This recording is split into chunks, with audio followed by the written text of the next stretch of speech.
Matapos lumitaw ang libingan, nagising sina So at ang iba pa sa loob ng mahiwagang libingan. Habang tinitingnan ni So ang paligid, agad niyang napansin ang isang kakaiba.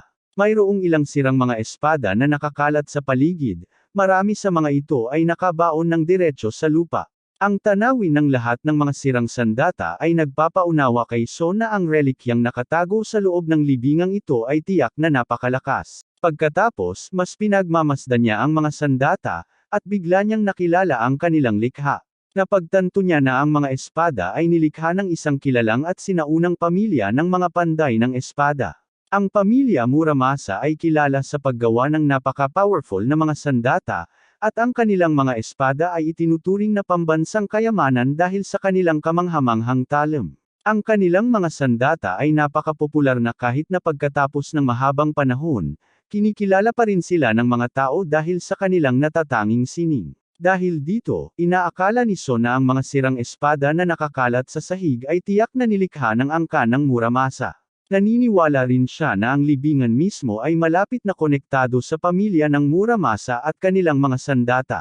Kung napakaraming kanilang mga espada ang nasa loob ng lugar na ito, maaaring ang relikyang nakatago dito ay konektado rin sa kanila. Gayunpaman, bago pa makapag-imbestiga si So sa libingan, biglang lumitaw ang kanyang sistema sa harap niya na may mahalagang babala. Ipinapalam nito sa kanya na ang masamang aura ng libingan ay nagsimula ng umatake sa kanyang katawan. Agad na nag-alala si So at itinaas ang kanyang manggas upang suriin ang kanyang braso, at napansin niyang nagsisimula ng magliyab ang kanyang balat. Nang mapagtanto ni So kung gaano kamapanganib ang sitwasyon, alam niyang kailangan niyang hanapin ang relikya at tumakas mula sa libingan ng mabilis hanggat maaari. Sa kasamaang palad, hindi naging kasing dali nang inaasahan niya ang mga bagay. Patuloy na nag-iimbestiga si So sa libingan, umaasang makikita ang relikya ng medyo mabilis. Gayunpaman, ang libingan ay lumalabas na mas malaki kaysa sa kanyang orihinal na inaasahan. Patuloy siyang lumilipat mula sa isang lugar patungo sa isa pa, ngunit tila wala talagang bakas ng relikya kahit saan. Para lalo pang lumala ang sitwasyon, kahit ang gintong palakol ay hindi makahanap ng relikya. Lalong nagiging frustrado si So nang mapagtanto niyang hindi gumagana ang kanyang karaniwang paraan ng paghahanap ng mga nakatagong kayamanan sa pagkakataong ito. Nagsimula nang mag-isip si So tungkol kay Kenshi. Naalala niya na si Kenshi ay sinusundan siya kanina, at nagsimula siyang magtaka kung baka may alam si Kenshi tungkol sa libingan. Nakita ni So ang isang grupo ng mga tao na nakulong sa isang hukay, ngunit ang pinakaagaw pansin sa kanya ay isang high school na babae na nagwawala dahil siya ay na-poison ng isang relikya. Sino mang mapuputol ng talim ng relikong iyon ay mapapahamak sa parehong kalagayan ng babae. Tinawag ni So ang iba pa sa loob ng hukay at tinanong kung sino ang nagtulak sa kanila pababa roon. Nang malaman ni So na si Kenshi ang nagtulak sa kanila, napagtanto niya na inialay sila ni Kenshi bilang mga sakripisyo upang lumitaw ang banal na tulay. Pagkatapos noon, inilabas ni So ang artifact na ninakaw niya kay Kenshi at napagtanto na ito pala ay isang espesyal na relikya na pagmamay-ari ng mga kapatid ng araw at buwan. Ang kanyang sistema ay nagliwanag at ipinaalam sa kanya na siya ay nagising ng 4 na bagong kasanayan. Agad na nagpasya si So na subukan ang kanyang mga bagong kasanayan sa pamamagitan ng pagtalon sa hukay at pakikipaglaban sa batang babaeng sinaniban. Matapos ang isang mahirap na laban, nagawa niyang itali siya gamit ang kanyang relic rope at matagumpay na nailigtas siya mula sa sumpa. Pagkatapos noon, tinanong ni So ang ibang mga sibilyan kung nasaan si Kenshi, at isa sa kanila ang nagsalita at sinabi sa kanya na huli nilang nakita si Kenshi na tumatawid sa tulay at papasok sa mas malalim na bahagi. Narinig ito ni So at naisip na marahil nakuha ni Kenshi ang impormasyong iyon mula sa gumagamit ng relic ng Propacia. Pagtatabi na iyon, humiling ang babaeng naposes kay So na alisin ang relic rope mula sa kanya, kaya agad niya itong inalis at pinalaya siya. Samantala, si Kenshi ay nakikita na naglalakad sa tulay habang kausap ang isa sa kanyang mga kasamahan sa telepono. Nang sa wakas ay makarating siya sa hukay, ipinapalagay niya na ang mga taong itinulak niya sa loob ay naisasakripisyo na.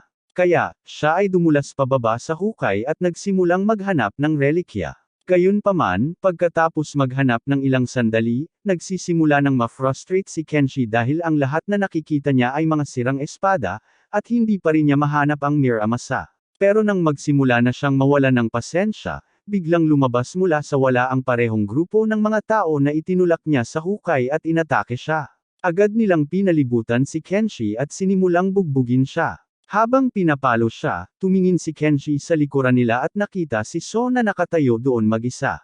Agad niyang naisip na si So ang nasa likod ng lahat ng ito. Pagkatapos, pinagtatawanan ni So si Kenshi sa pamamagitan ng pagsasabi na napakababa ng kanyang trabaho dahil mayroon na siyang kalamangan. Ngunit hindi pa rin niya natagpuan ang relikya. Sa wakas, ginamit ni So ang kanyang gintong palako upang matukoy ang lokasyon ng Miramasa Blade. Pagkatapos niyang mahanap ang lokasyon nito, ginamit niya ang kanyang kapangyarihan upang lumipad ang talam diretso sa kanyang mga kamay. Ang Miramasa Blade ay kinikilala si So bilang bagong may-ari nito. Gayunpaman, binabalaan siya nito na kung nais niyang ganap na makontrol ito at pakawalan ang tunay na kapangyarihan nito, kailangan niyang pumatay ng 10 tao muna dahil ang espada ay nangangailangan ng dugong tao upang ma-activate ang buong kakayahan nito. Ngunit tumatanggi si So na pumatay ng mga inosenteng tao para lamang makakuha ng higit pang kapangyarihan. Sa halip, ginagamit niya ang kanyang kasanayan sa dominasyon upang pilitin ang espada ng Miramasa na sumunod sa kanyang mga utos at magpasakop sa kanya.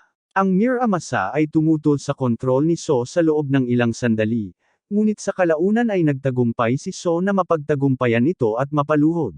Ang espada ay nagsimulang magliwanag ng asul na aura, na nagdulot kay Kenshi ng labis na pagkamangha sa kanyang nasaksihan. Pagkatapos noon, nagsimula nang umalis ang mga sibilyan mula sa hukay. Napansin ni So na sinusubukang lumayo ni Kenshi, kaya nilapitan niya ito, tinapik siya sa balikat, at sinabi na hindi siya nakakalusot. Agad na nagmamakaawa si Kenshi kay So na pakawalan siya mula sa hukay.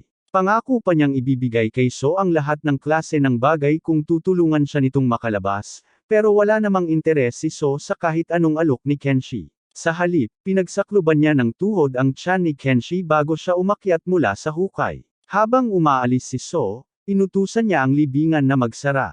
Sinunod nito ang kanyang mga utos na nagdulot ng pagbagsak ng ilang malalaking bato at pinagsama-sama si Kenshi sa loob. Samantala, pinapanood ng parliamento ng Hapon ang balita, at labis na nagalit ang chairman dahil ang lahat ng pinag-uusapan ay ang mga libingan at mga relikya.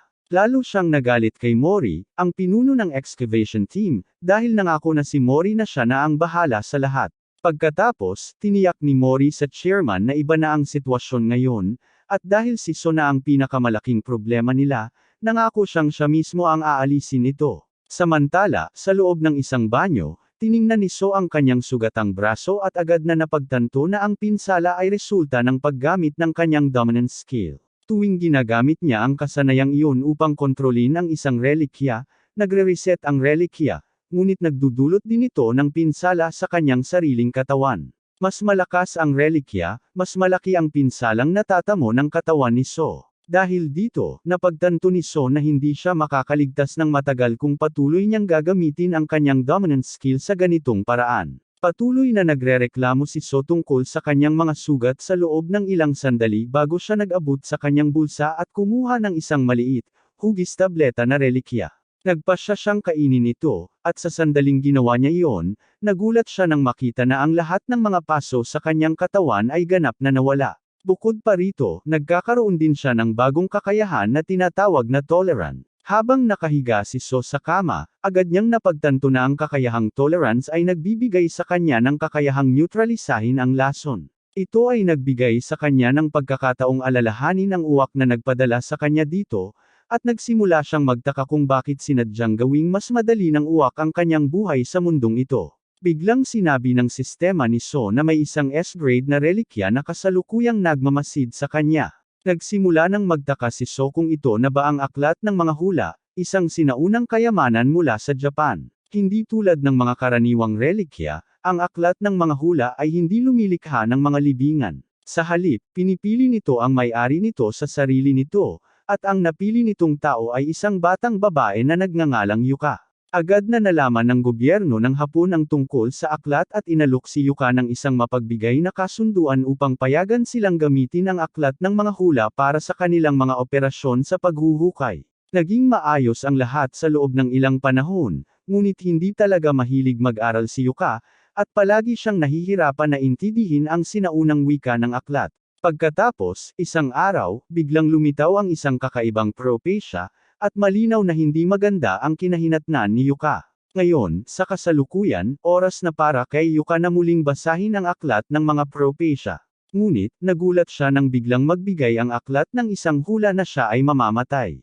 Gayunpaman, ang buong sitwasyong ito ay bahagi talaga ng plano ni So. Nasa Japan na siya ngayon, nakaupo sa loob ng isang restoran at kalmado na kumakain ng sushi habang hinihintay ang mga ahente ng Hapon na pumasok. Alam niyang kailangan nilang maniwala na naroon siya para patayin si Yuka. Sinabi ng mga ahente kay Yuka na makisama, paglingkuran si So tulad ng isang normal na customer, at tingnan siya ng diretso sa mata upang ganap na maitala siya ng aklat ng mga propesya. Inutusan din siya na ipaalam sa kanila kung may mangyaring kakaiba. Pumasok si Yuka sa restoran at agad na nahulog ang loob kay So dahil sa tingin niya ay napakagwapo nito. Nang biglang abutin ni So ang kanyang espada, agad na naghanda ang mga ahente sa labas na umatake. Pero bago pa sila makagawa ng anuman, biglang isinara ni Yuka ang pinto, pinipigilan ang mga ahente na makapasok.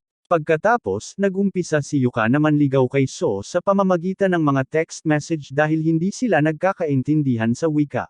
Inamin ni So na may napakakaakit-akit na enerhiya si Yuka, kaya nagpasya siyang makipag-flirt din sa kanya. Samantala, patuloy na naghihintay ang mga ahente sa labas, naganap na hindi alam kung ano ang balak ni So. Bigla, may sumabog mula sa loob ng restoran. Nang lumabo ang usok, natagpuan ng mga ahente na nakatali sila gamit ang relic rope ni So. Pagkatapos, maginhawa na lumabas si So ng restoran kasama si Yuka sa kanyang tabi. Habang naiwan ang mga ahente na nakatali sa likuran nila, humarap si So kay Yuka at tinanong siya kung saan niya gustong pumunta para sa kanilang unang date.